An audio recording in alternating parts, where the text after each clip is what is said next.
Hello and welcome to episode number 9 of the Bulldog Blitz football radio show presented by Two Hats Ranch. I'm the voice of the Bulldogs, Rob Bentley, alongside Sandy Golston as Ferris State gets ready to take on Grand Valley State in the Anchorbone Classic this Saturday night at Lubber Stadium. Actually an afternoon start at 3 p.m. In Allendale. And Sandy, always an exciting game. Ferris State, Grand Valley State, number 1 versus number 3 in the country this week. Yeah, it really doesn't matter whether it's in Big Rapids or it's in Allendale or wherever it could be. It's always a huge game. It's a big rivalry game. When you look at the premier rivalries around the country, certainly the Anchorbone Classic has to be at or very close to the top. And so this is going to be not only a big game between two rivals, a big regional game, a big conference game. It's also going to be a big national game at Division II level. Of course, this will be the 9th straight regular season matchup in which both teams have been ranked among the top 15 nationally at kickoff time. Overall, the 18th time in series history that both teams have been ranked among the top 15 teams in the country. And it seems like in recent years, it's been 2 of the top 5 teams in the country in several of these matchups. Yeah, when you think of the caliber of these two programs right now and where they stand on the D2 landscape, and for these two teams to have met in the first round of the playoffs last year, not only speaks to the quality of the two programs, but also to the strength of Super Region 3 and how tough it is and how when you have to sort things out and you had Ferris State and Grand Valley playing in the first round of the playoffs, that says something in a lot of different ways. But, whether it's in the playoffs or whether it's early in the regular season, midway through the regular season, it's just going to be a big game. It's a big game for both communities. It's a big game for both universities, both alumni bases. It's just a big game in and around Grand Rapids and really across the state of Michigan. Of course, this game already sold out and a huge crowd expected for Ferris State and Grand Valley State this Saturday afternoon.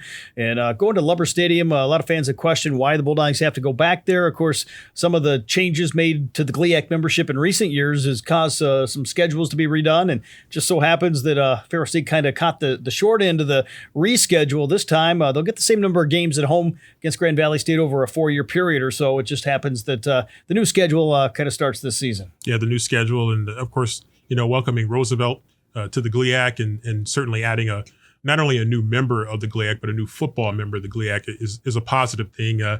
Comes at a little bit of a cost for us this year, but at the same time, as you mentioned, it's gonna eventually even out. But it's a challenge, and if you want to play for championships, whether it's in the GLIAC or whether it's nationally, if you want to play for championships, compete for championships, you have to be able to win tough games like this. You have to be able to win on the road. Of course, Ferris State coming off an impressive win at home this past Saturday over Michigan Tech, 51-13. The Bulldogs really looked sharp in that win over the Huskies. Yeah, I think, Rob, it was a really good bounce-back win from an adverse situation that the Bulldogs faced in Detroit against Wayne State the week before. The Bulldogs weren't as sharp as they would have liked to have been either on Saturday or on Sunday, but good teams find a way to win. And that's what the Bulldogs did. They found a way to win. And then they came back in practice right after that. A little bit of a short week, losing a day. But they really locked in, and they had a good week of practice, and I think it really showed against Michigan Tech. The Bulldogs came out flying right off the bat and ended up with a very impressive win in front of an excellent crowd at Top Taggart Field, a lot of Michigan Tech fans.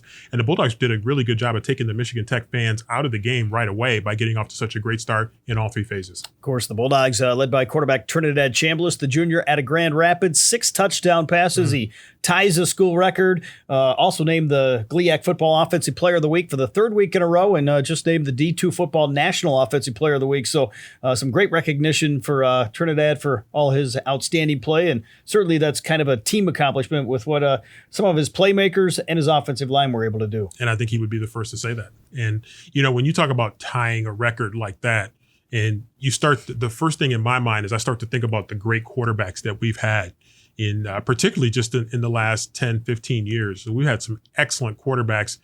We've had quarterbacks that have combined won 3 Harlan Hill trophies. And so that really says something about what Trinidad has been able to accomplish. And his development, his growth as not only a quarterback, but as a leader from what we saw in week 0 against Pitt State to where he is right now has been remarkable.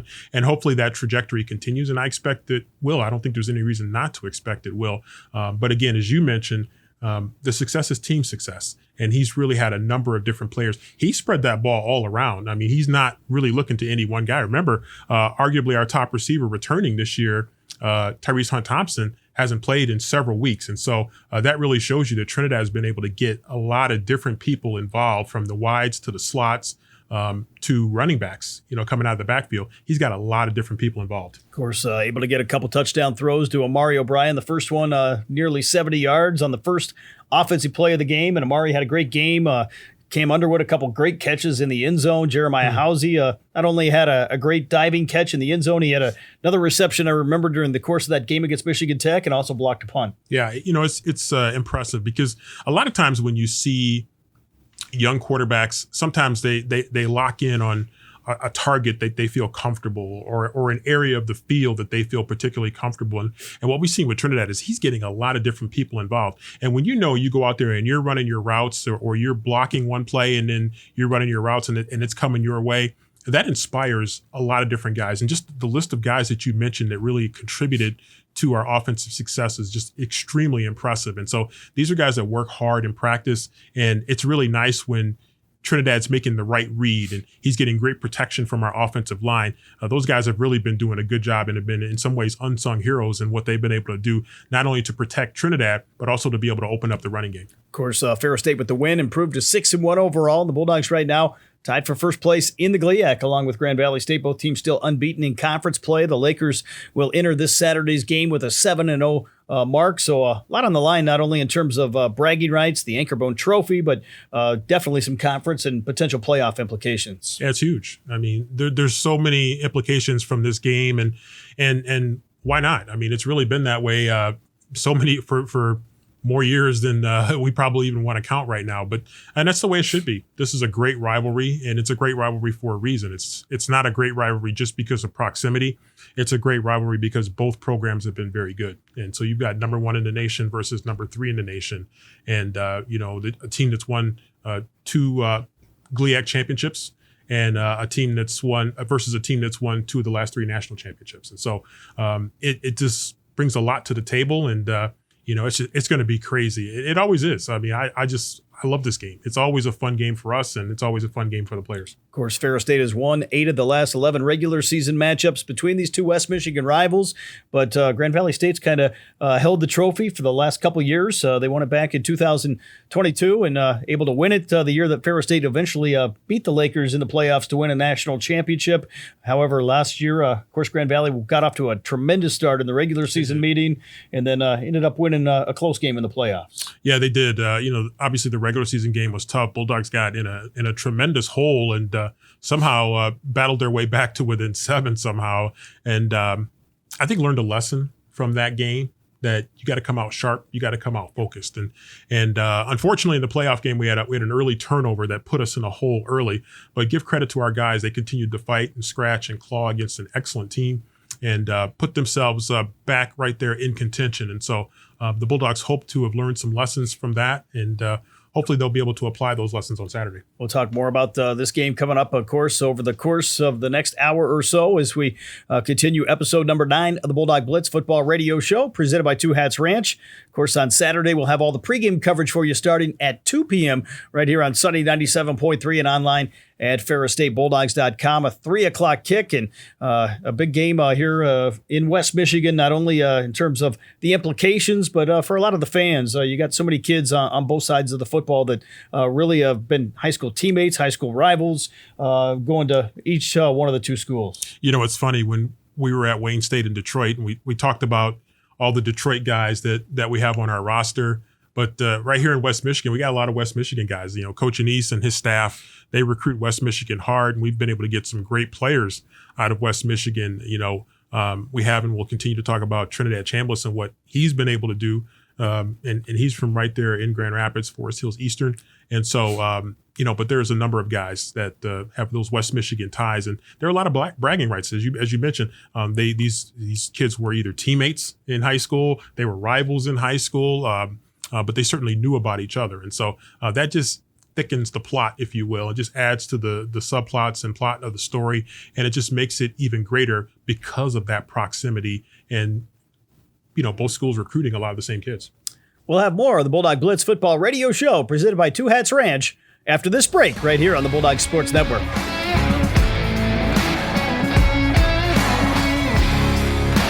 And welcome back, everyone, to the Bulldog Blitz football radio show presented by Two Hats Ranch. Rob Bentley and Sandy Golston with you, and we're joined now by Ferris State University football co-defensive coordinator Tony Annese, the other coach Annese. And Tony, first of all, welcome to the show. Appreciate it. Thanks for having me, Rob. What's it been like here with this team? And obviously the defense has been playing well here over the course of the season. Yeah, man. Guys are locked in. We've kind of grown week by week. Guys are getting better. A lot of guys have gotten playing time throughout the season, so we're just locked in, focused day to day, getting better at practice, and letting it show game time. Obviously coming off an exciting win over Michigan Tech, and really both units on both sides of the ball, along with special teams, all had really good ball games against Michigan Tech. Yeah, I think all facets of the game showed up on Saturday. We defended the pass well. The kid threw the ball 50 times. I thought our guys we prepared well throughout the week. We adjusted during the game, and our defense played well. Offense, obviously scoring 51 points gives you kind of a boost, and they did a great job just scoring explosive plays, making things happen. Obviously, Trinidad had a heck of a game. So, obviously, you work with the defensive backs on the back end of the defense. Just having some of those guys back, guys that have played a lot of football, Justin Payout, Leno Smith, Jacarvis. What's it like having those guys in terms of the leadership on the back end? It's huge, man. You always want guys that have experience, and we have that in the back end, guys that were on the national championship team in 2022. Jacarvis is a shutdown corner. He's got a ton of talent. Long, physical, fast, can really play man-to-man. And then Justin, who's obviously a guy that, I lean on in the secondary to be a leader.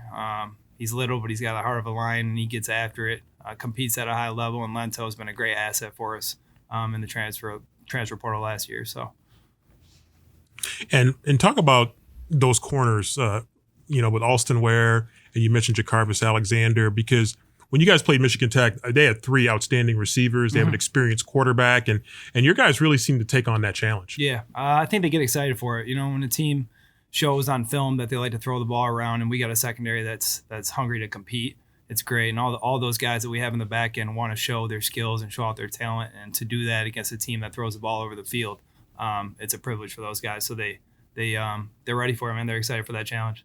And then what about, Justin Payout? He's kind of quietly just really been putting together just a great year back there. I mean, starting right out of the gate, week 0 against Pitt State, and he's just kind of kept going. And obviously coming into the season, you guys had high expectations for him. Yeah, he's a good player, man. Really good player. I'm hard on him. He knows I'm hard on him. I expect a lot from him because he's a guy that's been around and played for me and understands what the level of expectation I have, So he competes every day in practice. He works his tail off. He gets other guys going. Just his level of commitment, day in and day out to try and be his best. It's good to watch, man. It's good to watch. What about for you guys? In front of your group, that linebacker group, getting Connor Nearback had to be really great for you guys defensively. Huge. I mean, Connor's a great player, one, but two, like we've talked about before, he's a vocal leader. Guys respect him and the way he goes about his business. And he's just a team guy, and he's all about the team. To have him back now, especially in these types of games where he's been here before, he understands what it takes to win these big games. It's huge for us, huge for our defense. And just talk about you guys as a defensive coaching staff, because, you go to practice and, you guys are in your respective areas, but you have to bring it all together for a game. And just talk about, how the defensive coaches, number one, how you guys really work together. And you guys obviously are working toward a shared goal, even though you guys individually sometimes are splinter off in practice. But there's really a shared goal for you guys to produce a great overall defense. Absolutely. I think that's it's kind of shown in the past. We've built a new structure to the defense, and everybody's been committed to be great in different aspects. I think we have great chemistry in the defensive staff room. I think everybody gets along, and everybody brings a different component to practice, to the film room, to every part of it, honestly. And we got great coaches in that room. So it's I think it speaks for itself, the product that we put on the field. Guys are committed to being great and work their tails off to get the best product out on the field. And yeah, that's about it. And just talk about vocal leadership, especially out on the field. And who are some of your guys out there that are the vocal leaders at all three levels that are really out there just kind of taking charge and kind of setting that tone? Right. I think tone setter, one, speaks for itself. I mean, he's a little bit of a wild card sometimes, but Michael Edwards, man, gets after it. He plays physical, super physical in practice. He sets the tone. You got other guys. I mean, Lento's good leader in the back end. Our corners are quiet. Carvis and Alston are pretty quiet guys. They handle their business. You got Connor, Sefa. Those two guys get after it in the linebacker room. And then up front, you got a bunch of guys that kind of give their 2 cents. But Victor Nelson is a guy that everybody looks to as a leader up front because the way he goes about his business on a daily basis. He's not much of a talker, but the way he handles himself, people kind of look at him as the guy, you know.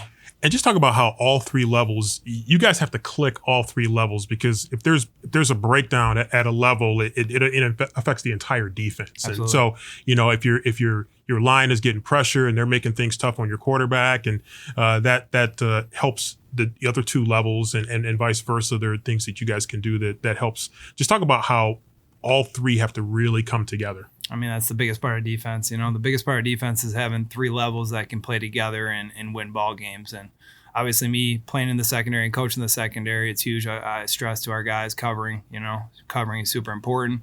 But we got guys up front that want to get after the quarterback. We got linebackers that do a bit of both. I think having all 3 levels together, understanding that, you know, we got to play coverage sometimes. We're trying to get after the quarterback. Everybody's got a role in this team. If we do our 111th, we're going to be really successful. Absolutely, absolutely. And then on a totally different subject, does it ever get weird having 3 Anthony Anneses? Yeah, I mean, I'm thinking about it just at the airport. I mean, I heard it a ton. It's weird having an uncle with the same name as you, so everybody thinks he's your dad. But no, it's different, man. It's unique, but no, it's a good family fit. You're a good family atmosphere. So, what about that? And just speaking about that family, before we kick it back to Rob, and you know, obviously, it's a great family, and certainly a great football family, but just a great glue family. We were down in Detroit, unexpected overnight trip, and I think like almost your entire family was there. It felt like it was just like so many people all over the place there. You guys really are a tight family. Yeah, tight family, man. The Annese is just a football family. Like I said, my dad, all his brothers, they played college football. They love the game. My dad, all my uncles have coached in some capacity throughout their life. They just love the game, and it starts with obviously my uncles talked about my grandpa and kind of starting the coaching thing and got everybody into it. But everybody loves football. Everybody's super knowledgeable. That's kind of where I got it from. Tony, maybe just talk about your experience as a player playing at Central Michigan and how that's maybe helped you now as a coach here at the college level. Absolutely. I think, I played 4 years at Central Michigan, started there, had some success on the field, and just kind of learning what it takes to be a good football player, handle your stuff off the field, having a certain type of leadership, understanding what it takes to grind and work hard. And then the relatability aspect, I can kind of relate to these kids because I've been there and done that. And I'm trying to see it from their point of view, give them insight on how to make plays and what to see in certain coverages. Haven't played quarterback in the past as well. Just trying to help my guys out as much as possible. Obviously this week, a big game taking on Grand Valley State, but if you're a player, this is the type of game you like to play in and really get up for. Absolutely, man. I think kids are excited. You don't got to wake them up for this one. They're ready to go. It's a huge game, number 1 versus number 3. We lost to them twice last year. Obviously beat them on our way to a national championship in 22. It's been back and forth recently, but these kids are ready to go. Practicing hard all week, and hopefully come Saturday, the proof is in the pudding. On the defensive side, going back to when you first got here several years ago, maybe just talk about the improvements that have been made defensively and how much this defense has really grown to become one of the elite defenses in the country. Absolutely. I think all of us, work together. All the coaches and the defensive staff, I saw what it was when I came in here originally and kind of sat back and watched it my first year. And then my second year kind of grew into a role of kind of structurally moving things around and trying to improve on what they already had.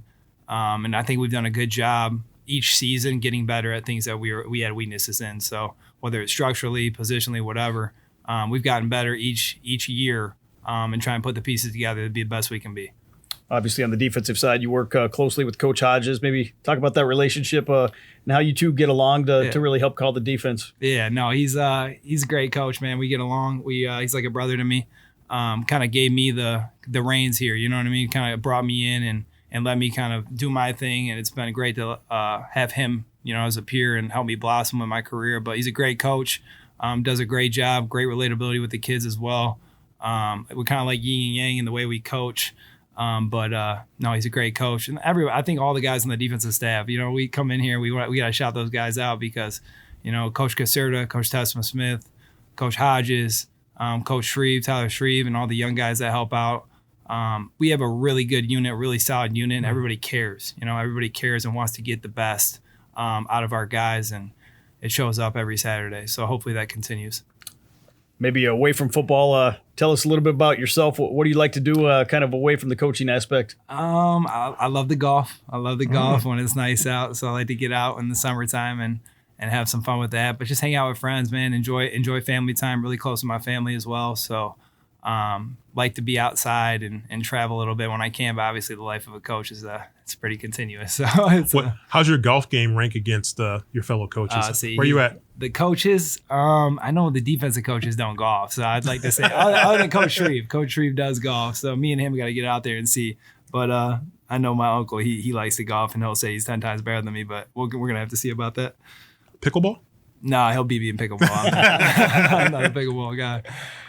Well, Tony, thanks for the time, and best of luck Saturday night for what should be an exciting game at Grand Valley State. Absolutely. Looking forward to it. Thanks, Rob. Thanks, Andy. Appreciate it. We'll be back with more of the Bulldog Blitz football radio show presented by Two Hats Ranch after this break.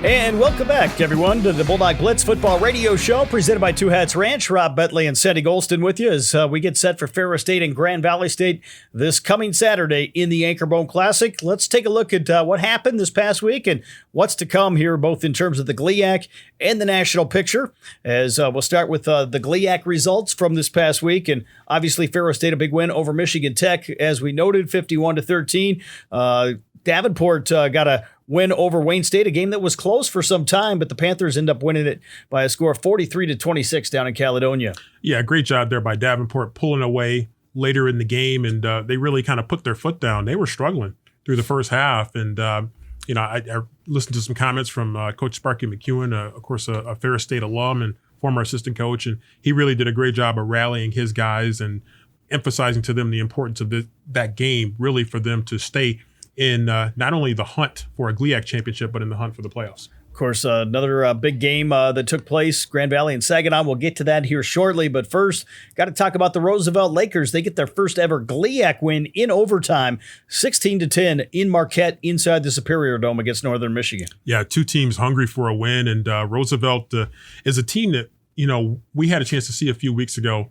And we knew that they were a good team. They were a well-coached team. And, the record hasn't necessarily reflected it, but they had a battle with Northern Michigan. Northern Michigan is a team looking to get a win, and they were playing at home, and it was a battle. Went into overtime, and Roosevelt was able to grind one out against Northern Michigan. So great for Roosevelt to get that first win in the GLIAC, but tough break for Northern Michigan as they try to get that first one in the win column. Of course, then the Grand Valley Saginaw Valley game was the other game that took place. That was the later game of the day, and Saginaw Valley jumped in front, led 9-3 at halftime, but the Lakers pitched the second half shutout, and they come back to get a 16-9 win. Saginaw Valley did have a late drive, a throw into the end zone, but not able to make the connection, and Grand Valley holds on for the victory on the road. Yeah, it's a thin line that can sometimes separate victory from defeat when you have two teams that are good teams. And, Saginaw Valley give Coach Ryan Brady, another former Ferris State assistant. He's trying to rebuild that program and get them back up on a higher level. And they almost pulled off a big upset, but, a couple of things in special teams didn't really work in Saginaw's favor and kind of really set the table for Grand Valley to be able to come back at the end of the game and give Grand Valley credit. It was a tough game from start to finish, as a lot of people expected. A lower scoring game maybe than some people expected, but Grand Valley was able to find a way to grind it out and stay undefeated. Of course, coming up this week in the GLIAC, it'll be Michigan Tech playing host to Northern Michigan. It's kind of rivalry week, as that'll be the Miners' Cup battle taking place in Houghton, Michigan. Saginaw Valley State will go on the road to Detroit at Adams Field to take on the Wayne State Warriors. And then Davenport will be at Roosevelt. They'll make the trip out toward the Chicago area to take on the Lakers. And, of course, Ferris State and Grand Valley State, the matchups going on here this week in the GLIAC. Rivalry games are always fun. And, for Northern Michigan, they're certainly trying to get a win in the Miners' Cup game and against their rival, and they would certainly love to be able to pull that off. And obviously Ferris State and Grand Valley, not only the premier game in the GLIAC, but certainly around the region and around the nation, that a lot of people are going to be looking at. Let's take a look at the D2Football.com top 25 scoreboard from this past week and go down the scores from some of the ranked teams in the country that were in action. Number 18, Carson Newman defeated West Virginia Wise by a score of 35-23. It was Frostburg State, number 25 in the nation, falling to 16th ranked Charleston, 48-7. A matchup between two ranked teams that wasn't quite so close in the end. No, it wasn't. And I think probably shocking to people that it wasn't quite as competitive as they expected. But maybe it's more of a testament to where Charleston is than anything else. Also, Johnson C. Smith still unbeaten as the number 21 team in the country defeats Shaw by a score of 21-14. Kutztown, number 6, over Shippensburg, 31-2. The final score in that ball game. Also going on around the country this past weekend, Lenore-Rhine was in action as Lenore-Rhine, number 19 in the nation, defeated Barton 20-0. Number 22, Indianapolis in the Great Lakes Valley Conference over McKendree by a score of 42-34. Central Oklahoma, what a wild one. Number 8 in the nation against a Northeastern State team that had just one victory on the year, and they win it, but they had to rally to win it 64-57. Not a whole lot of defense apparently played in that game. I'll tell you what, 64 points, that's a lot of points to put up, but 57 is a lot to give up. And so we know Central Oklahoma can score. I don't think anybody has really been questioning that, but maybe questioning some things about what they're able to do defensively. Also, another team that was able to put some points on the board, Colorado School of Mines, number 14 in the nation over Adams State, 56-14, the final score in that ball game. Slippery Rock, number 7, falls to California, Pennsylvania, 28-7 upset in that contest as the Rock goes down. Yeah, Cal PA is a tough team, and I get to see some of their games online. They stream some of their games, so I've had a chance to watch them several times, and not super surprised that they got the win. I'm a little surprised at the margin of victory right there at 28-7. Colorado State Pueblo, number 13 in the nation, defeats Black Hills in a tight one, 24-21. I think they had a couple blocked kicks that went for scores in that one. So found a way to win it defensively. They've been putting up a lot of points offensively, but we're a little more held in check in that contest. Yeah, you definitely. That's something that the little things can really decide these games, and that's where when you get two teams that are evenly matched or overall or just on a given day when it's just the way that the game is flowing, the little things can make a big difference. Wayne State, number 24 out of Nebraska, defeats Mary 30-0. Wild one in the MIAA. Pittsburgh State, number 4 in the nation, over Fort Hays State, 18-17 in the jungle as Pitt State had to kind of score late, I think, to pull out that one at home. They did, and we knew that was probably going to be a tough game. Fort Hays has been a little bit up and down this year, but boy, Pitt State found a good time to be on the up end of it as Fort Hays gave them quite a battle. We mentioned the Saginaw Valley Grand Valley game. That was a matchup between two ranked teams as well, as the Cardinals were number 23 going into that ball game. Valdosta State, number 3 in the nation, defeats Mississippi College 35-10. Western Colorado, number 10, over South Dakota Mines 35-24. West Alabama, number 12, falls to Delta State 21-6. Delta State, a team that moves back into the national rankings this week. Yeah, Delta State is a dangerous team. They have been for a number of years. I think people are pretty high on West Alabama, but give Delta State credit. They have that ability to do that now and then, and boy, they jumped up and caught West Alabama. Central Washington, number 15 in the nation, defeats Texas A&M Kingsville by a final score of 31-0. And then I had a chance to watch the end of this game. Washita Baptist at home, number 11, knocks off the defending national champions and top-ranked Harding 17-13 in what was a defensive battle. I had it wrong. I have to admit, I will just admit it right now. I thought that Harding was. Well, they were heavily favored coming in.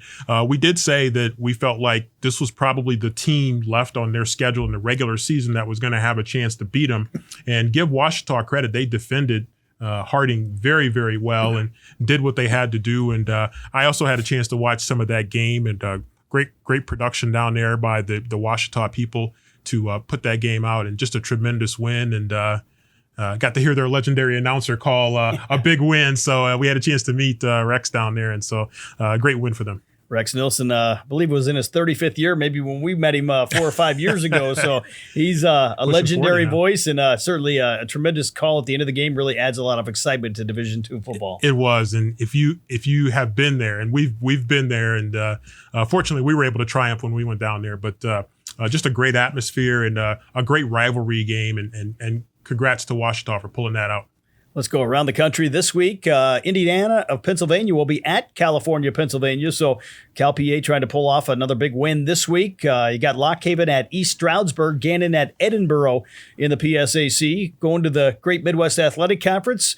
Findlay will be on the road at Thomas More. Tiffin playing host to Lake Erie. Northwood at Ashland. Ashland continues to kind of roll after that loss to Ferris State. Yeah, that's going to be an interesting win. I think everybody kind of fell asleep on Ashland a little bit because we won by a decisive margin, but they've been playing good football since they played us, and this will be a good test for them. Northwood's having a pretty solid year as well, so that could be a game that could go a long ways in deciding the GMAC. Virginia Union will be at Bowie State. You got Tuskegee at Central State.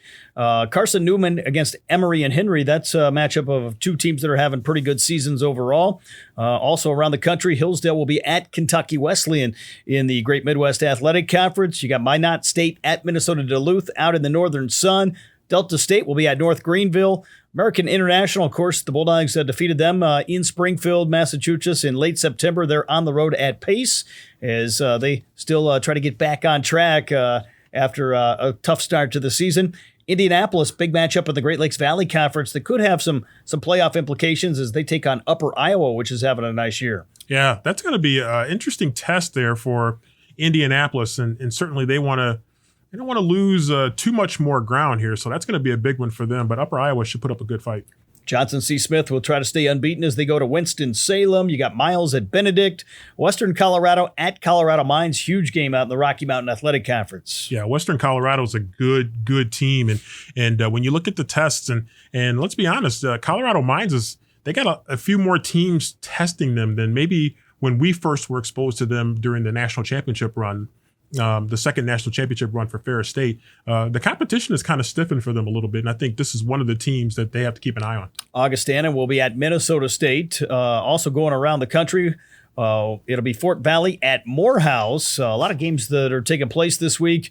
You got Millersville at Westchester, Eastern New Mexico at Western New Mexico, Washburn at Central Missouri. Central Missouri coming off a big win over Northwest Missouri State. Yeah, that's a team, Central Missouri, a team that's been prolific, in terms of their ability to score, but they've had some difficulty stopping people. So we'll see if they can continue to put up some big points. Big game in the MIAA. Pittsburgh State will be on the road at Central Oklahoma, potentially first place on the line, potentially a high seed in terms of the playoff implications. Boy, that's an enormous game. Central Oklahoma, we just mentioned a little bit ago, a team that can put up a lot of points. And, the thing about that game is that Pitt State has to not let Central Oklahoma get off to a big start. Pitt State is very, very good. They're very solid. They're better defensively than they are offensively. They don't want to get in too big of a hole. So they're going to have to see if they can hold Central Oklahoma down and try to keep them maybe in the 20s. But that's a tall task. Emporia State will be at Nebraska Kearney. Other games going on in the country. Colorado Mesa at Fort Lewis. You got Barton at Newberry. Texas A&M Kingsville will be at Western Oregon, Shorter at West Florida. You got Adams State at New Mexico Highlands. Permian Basin out of Texas will be at West Texas A&M, and Midwestern State at Central Washington, also in the Lone Star Conference. Yeah, that's going to be an interesting matchup. Another poor Southern Arkansas. They gotta play Harding right now. Harding coming off of that loss to Ouachita, so we'll see what happens there. But some great matchups and a couple of really marquee matchups.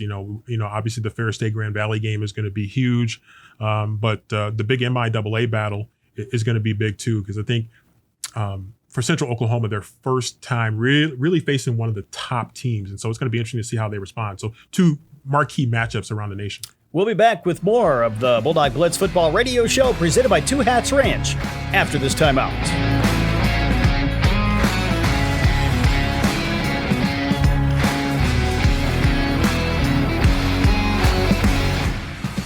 And welcome back, everyone, to the Bulldog Blitz Football Radio Show presented by Two Hats Ranch. Rob Bentley and Sandy Golston with you as we get set for the Anchorbone Classic on Saturday, a 3 o'clock kick at Lubbers Stadium in Allendale. Ferris State, Grand Valley State, a game that's going to have some major implications and a lot of attention, not only statewide but nationally here in Division II football. Yeah, I mean, it's a different week, and and there are a lot of great rivalries around the country, but this week is different, and you could see the alumni and just being out there casually on social media, you can see the alumni starting to get a little fired up. And so, the alums from both programs are going to start to get that little extra energy going. People are out there trying to get their hands on tickets, trying to get their hands on extra tickets. And so it's just it's one of those games. And this is the way it should be between Ferris State and Grand Valley. Of course, lately this game has really had some major attention because of the national rankings for both programs, but you can throw the rankings out the windows most years. This is going to be a great battle between Ferris State and Grand Valley State, and so many former alums that really kind of have this date penciled on their calendars. Oh, there's no question. I mean, you start to look at the schedule as soon as you get your hands on it, and people are trying to approach my broadcast partner to get their hands on the schedule sometimes before we're ready to put it out, and that's one of the games that they're looking for. That's one of the games that they want to find out about, because they may want to get tickets. They may want to make sure they got their Flow Sports package tight and together. They may want to make sure that they dust off their temporary profile pic of them in their Bulldog jersey or in their Ferris apparel. And so there are a lot of things that go into it, and it's on both sides. It means a lot to, of course, the Grand Valley fan base and alumni base. And so this is a game that means something. Of course, Ferris State fans can tune into the broadcast starting with pregame coverage at 2 p.m. with the Johnson Automotive pregame show right here on Sunny 97.3 and online on the Bulldog Sports Network at ferrisstatebulldogs.com.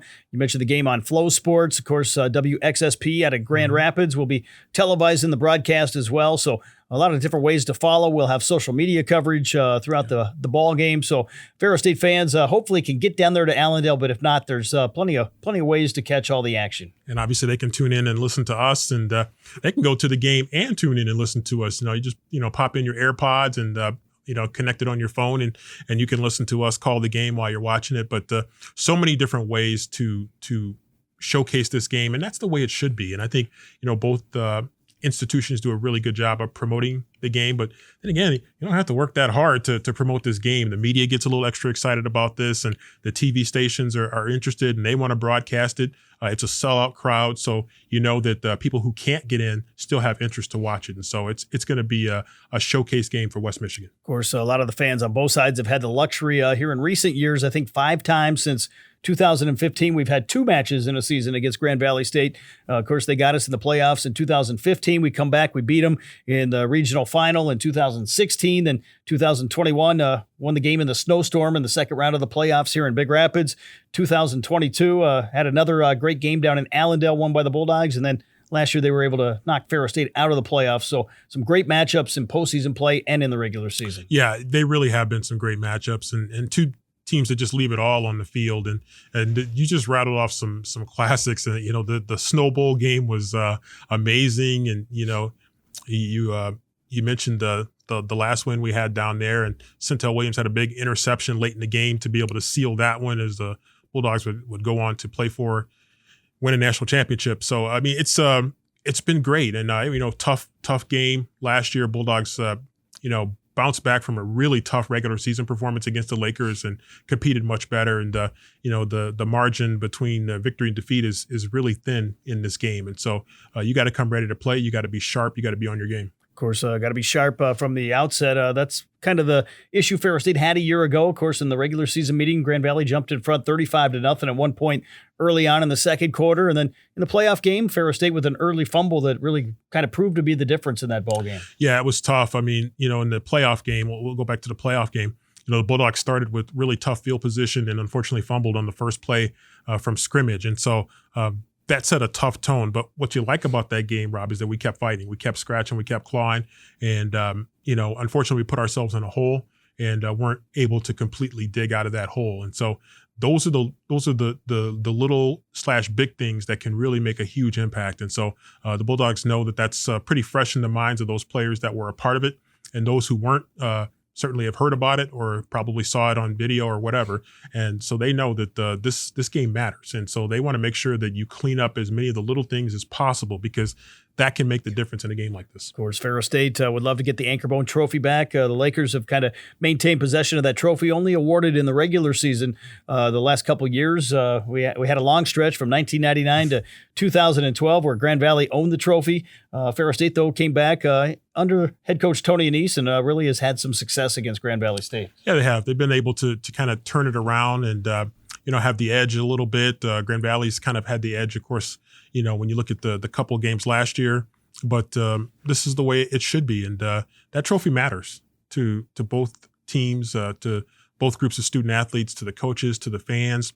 It matters. And sometimes you wonder, are trophy games overrated? And you ask those players how badly they want to get their hands on those trophies. And you look around, you look at the Big Ten games and some of those trophy games, and you know that those games really matter to the fans, to the players, to the coaches.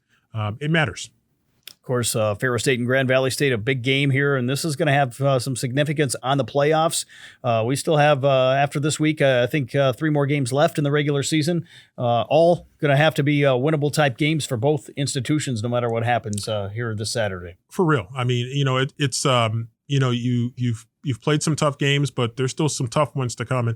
And what, you put so much into this game, but no matter what happens in this game, you still have to come back and you got to finish the regular season with some teams that are looking to knock you off. And so when you're at or near the top of the conference, the top of the region, and the top of the nation, like Ferris State, Grand Valley State, teams are looking to knock you off, and they're looking to make a name off you sometimes. And so you got to be prepared. And that's what has been the key to the success, I think, of both programs, is that generally they've been prepared. Of course, Ferris State, you look at where the Bulldogs are at right now, got to feel really good about where they're at. So we saw them in that first game, week 0 of Pittsburgh State. You wondered how this team was going to respond after a tough outing, and boy, they've came back in a big way and looked very impressive here in the past 6 ball games. Yeah, I think as I got down on the field after that game against Pitt State, and you looked around, and obviously people were not happy, and there was a lot of frustration, but you could tell there were people that wanted to get back out on the field. They wanted to get back out there and practice, and they wanted to get ready for the next week. And that's what they did. And they bounced back, and they did a really good job. And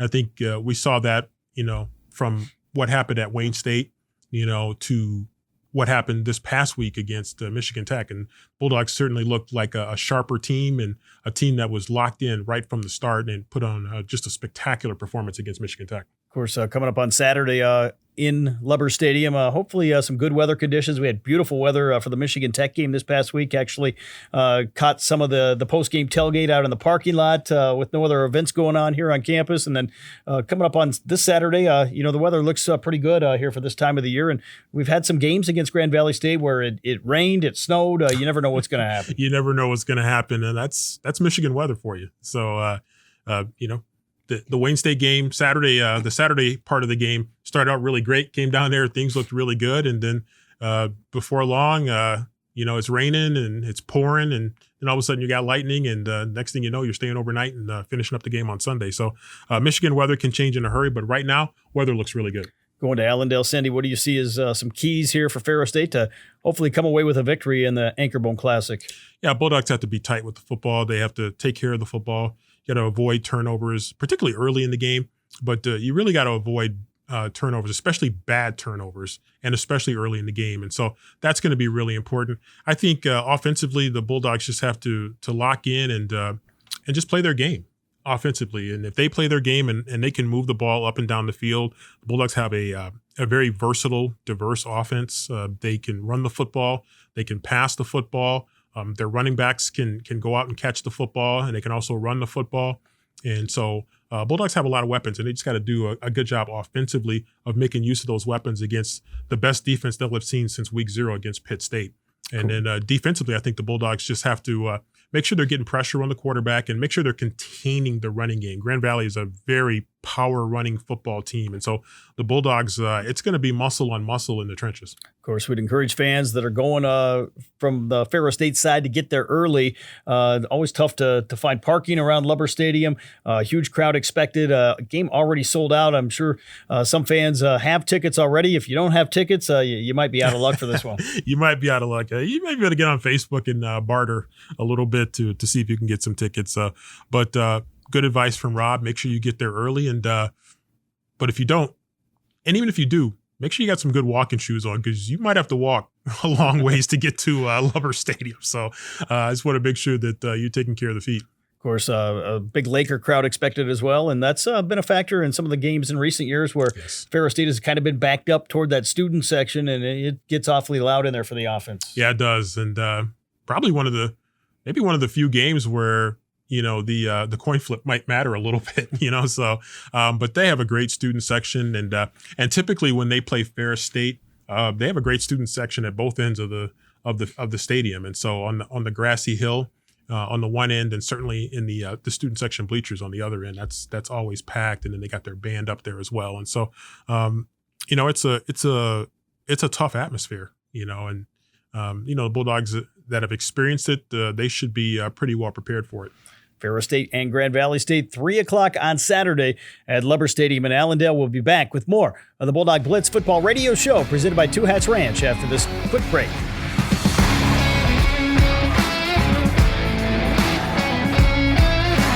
And welcome back, everyone, to the Bulldog Blitz football radio show presented by Two Hats Ranch. Rob Bentley and Sandy Golston with you as we get to our final segment. Of course, heard today from Ferris State University football co-defensive coordinator Tony Annese, the other Tony Annese. And you can catch all the updates from our media sessions this week as well. We'll have those posted on YouTube at Ferris Athletics. And the head coach, Tony Annese, will be featured in some of those media sessions, doing media sessions a couple days here this week. Yeah, it can get a little confusing to some people because there are multiple Tony Anneses or Anthony Anneses, however you want to look at it. But,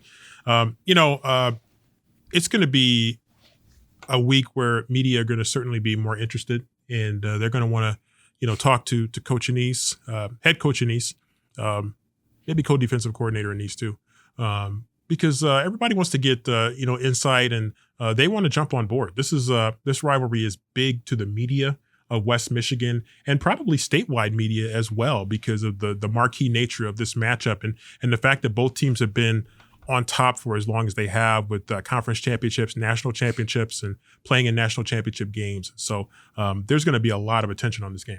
One thing we haven't spoke about just yet here on this show, we had co-defensive coordinator Tony Annese. He was on hand last year in the playoffs when the Bulldogs fell to Grand Valley State, but the head coach, Tony Annese, was not, and that's certainly going to be a big factor here on the Ferris State side. Yeah, and I think for our guys, for our coaching staff, we know that Coach Rock and the staff did a great job in the playoffs and really rallying the team, knowing that they were going to have to play without Coach Annese. But it's going to feel good for Coach to be back on the sidelines in that stadium with his guys to have that Bulldog family together. And it's going to really mean a lot, not only to Coach personally and professionally, but it's going to mean a lot to those players and to the coaching staff. The coaching staff is a family, and they want to have that full family together.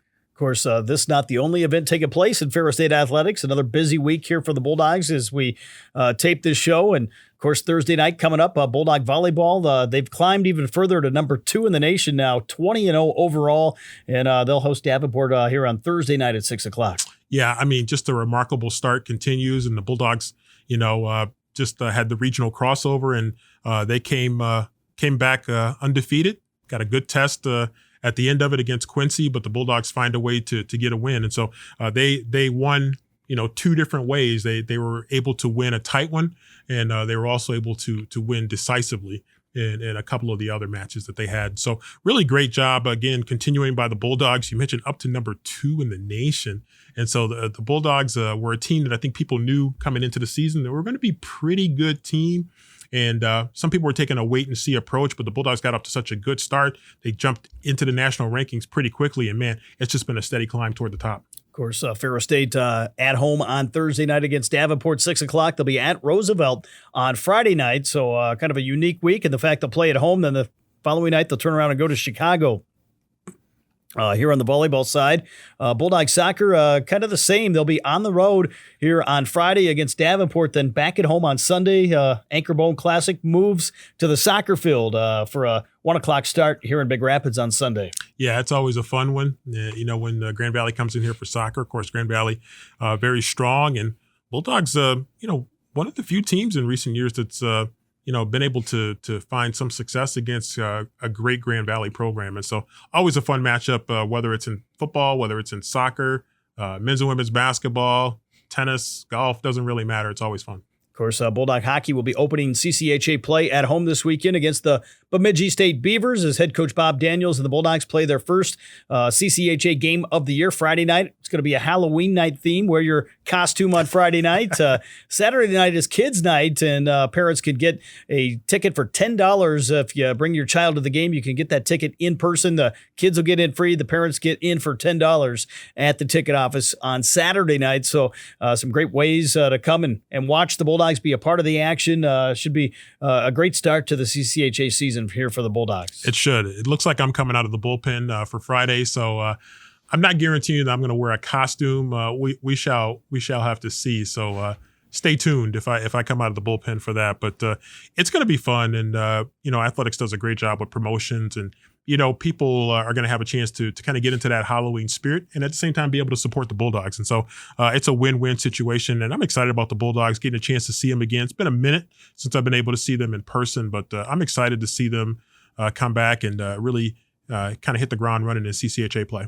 Puck drop on Friday night will be 7:07 p.m. Brody Kaiser, along with Sandy, will have all the action for you, starting with pregame coverage at 6:30 on Friday night. Saturday, of course, our broadcast will start at 2 o'clock. The game at 3 down in Allendale, which means Ferris State hockey will be joined probably right after the game in progress, shortly after the game ends down at Lubber Stadium, as puck drop 6:07 p.m. on Saturday night, and Brody will be back on the call for Bulldog hockey. Yeah, it's going to be a lot of fun. Boy, it's going to be a big day on the Bulldog Sports Network on Saturday. It's going to be a big weekend, but that's going to be big, and hopefully we'll be wrapping up a big day on the network with a couple of big Bulldog victories. Of course, the day will start with Flow Sports coverage of Ferris State Cross Country hosting the GLIAC Championships at Khaki Golf Course. So golf course, I think in the midst of probably closing for the year here shortly, but they'll get some cross country action this weekend. And again, the course in excellent condition and should be in good shape here at this time of the year. Yeah, and it's a great course. We of course we know that for golf. With our PGA golf management program and the great work that the team at Khaki does in taking care of it. But it's also a great course for cross country. And we've had just some great opportunities over the years. And this is going to be another one here. This is going to be a huge event at Khaki, and a great opportunity for us to showcase our facilities and a great platform for our runners to really hopefully put on some great performances. I'll give a shout out to Brian Corwin, who runs Khaki Golf Course, Tony Geib, who does a lot of the landscaping and the work around the course. So those guys have got the course in great shape, and they'll get a chance here to test it in cross country here at the end of the year. They've already had a couple meets, I believe, here over the course of the season. I was going to say there might be a little bit of cringing right now, hoping that the course stays together, but it'll be fine. They do a great job, and this is a marquee event, and no better place to host it than Khaki. Of course, the Ferris State basketball team will take part in a marquee event next Tuesday night as Ferris State travels to the Breslin Center in East Lansing in men's basketball action to take on the Michigan State Spartans. We'll have all the coverage for that on Tuesday night starting at 6:30, and really looking forward to being back inside the Breslin Center and watching the Bulldogs take on the Spartans. Yeah, it's a lot of fun to go down to Breslin. It's a great venue to watch a game. We're almost literally right on top of the court. And it's just fun. I'm looking forward to it, and really looking forward to seeing our guys get that test. And it's just again a great venue. And Coach Bronkham has a great relationship with Coach Izzo, and they've been able to kind of get this game and kind of keep this game going. And know again great respect between the programs. Of course, they will open the year next weekend down in Canyon, Texas, at the Division II Conference Commissioners Association Tip-Off Tournament. The women will do the same. Their tournament in St. Joseph, Missouri, is the season starting fast here for the Ferris State basketball teams. The fall golf season winding down as the Ferris State women in action here earlier this week at the St. Leo Invitational in Florida. The men have one more tournament this coming week, so the fall season winding down for some of those programs, along with the fall softball season. But those teams will certainly gear up here over the course of the winter to get ready for spring action. Yeah, there's no question. It's amazing how fast it's going, and it just doesn't feel like it was that long ago that we were beginning the academic year, and it doesn't seem like it was that long ago we were going to some of those early fall football practices, and now here's some of those fall teams are getting ready to wrap up their fall campaigns, and the trees, the colors are changing outdoors, and the temperature's coming down a little bit, and Yet it's still championship time for a lot of these teams, and also a time for them to kind of go into the winter season and then emerge back in the spring. And so it's a championship time for a lot of teams. Of course, speaking of championship time, the Bulldogs, really cool to see both the volleyball and the football teams both ranked among the top 3 in the nation and off to great starts again this year. But everyone's going to give them their best shot, certainly here the rest of the way. Yeah, I mean, the climb up to the top is a challenge. Staying at the top is at least, if not more challenging. And so because you're getting everybody's best shot and everybody sees, volleyball is really getting even more of a taste of that now because they're going to get everybody's best shot. And people look at those national rankings and they see Coach Brando Wilhelm's team just continuing to climb, now up to number 2 in the nation. And so they're going to get everybody's best shot. And football knows it too. I mean, football's been through it maybe a little bit more consistently, but it's a blessing, to be able to have achieved what they've achieved so far. But they still have their eyes on the prize, and there's still more accomplishments ahead for these teams. Of course, that leads us back into Saturday's matchup, the Anchorbone Classic down at Lubbers Stadium in Allendale. Again, a 3 o'clock start on Saturday afternoon. Should be a great afternoon for college football here to really showcase 2 of the top programs in the country, not just in the GLIAC. Yeah, I mean, these are games where, your recruits, people that you're working on, you want to bring into your program. These are the kind of games that you point to. And these are the kind of games where you look at and you show to a recruit and say, this is the kind of environment that you're going to play in if you come to a Ferris State. You're going to be able to play in an environment like this. You're going to find ways to try to get wins in environments like this. And you want to have an opportunity to compete for championships. And so that's what the selling point is for both of these programs, is to sell competing in games like this, doing everything you can to win games like this and putting yourself in position to win championships. So this is a big game on a lot of different levels. Recruiting is just one of those levels that maybe we don't think about as much, but it's big. I mean, it's a showcase right in West Michigan, and we know West Michigan is deep and rich in football talent.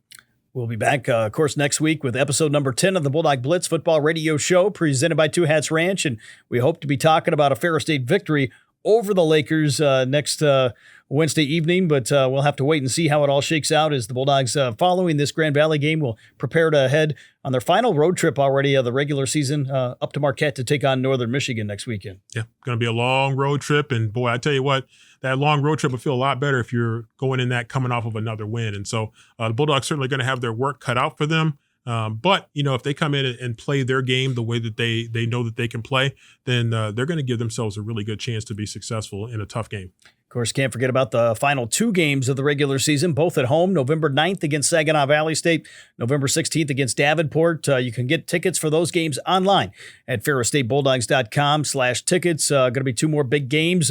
Bulldogs really have to take this one at a time here over the next 4 games here in the regular season. They're all going to be important. Yeah, they're all huge. And, I know one seems bigger, and in a lot of ways it feels bigger. But at the same time, if you want to make the whole season meaningful, then the whole season is going to be the sum of all games that you play. And you certainly want to make sure that you take care of business in all of these games. And probably the best way to do it is just to isolate it one game at a time, take care of business. Of course, we look over the time we've been at Ferris State that Coach Annese has been here running the Bulldog program. Maybe you put the 2 national championships ahead of everything else, but some of the most favorite moments we have are Ferris State Grand Valley type highlights. For sure. I mean, we've talked about it a lot, and because those games are always big, and some of the ones you start to think about, and some of those great moments. And we talked earlier, the Centel Williams interception to seal a game, and Casey Zenner with the big return for a touchdown off the onside kick, and just so many more. The big J. Rue Campbell game where he was able to throw, receive, and rush for a touchdown in a big win, and many, many more I could go through. Of course, really started back in 2012. Some thought maybe it wasn't possible, but Ferris State went into Lubbers Stadium, got the big win under head coach Tony Annese in his first season, and that's really kind of changed the tone of this series. It has, because it had been pretty one-sided. I think you laid that out. It had been pretty one-sided for I think at least a decade. It had been pretty one-sided, and Coach Annese in his first year, trying to rebuild this program, and boy, just a really credibility establishing program. we were down substantially at one point of that game and did a great job of rallying and ended up winning pretty decisively in that game. And so that really was part of what set the tone, I think, for the Tony Annese era. And we know how it's turned out to this point. I'd like to thank Steve Masters at the Sunday 97.3 studios for his help in making this production possible, alongside Brody Kaiser here on the Bulldog Sports Network for all of his efforts in producing this show. Big thanks to the president of Ferris State University, Dr. Bill Pink, and athletic director Steve Brocklebank, along with our entire game day and communication staffs. Big thanks as well to Two Hats Ranch, the presenting sponsor here of the Bulldog Blitz football radio show. Can't wait. Saturday afternoon, 3 o'clock kick. We'll have pregame coverage at 2 o'clock from inside Lumber Stadium. We need all Bulldogs on board. And if you can't make it to Allendale, and you can certainly tune in and listen to us, and you can chirp at us in social media and just enjoy it and cheer the Bulldogs on to hopefully a big victory. That'll do it for the Bulldog Blitz football radio show presented by Two Hats Ranch. For Sandy Golston, I'm Rob Bentley. Have a great evening, everyone, and thanks for tuning in right here on the Bulldog Sports Network.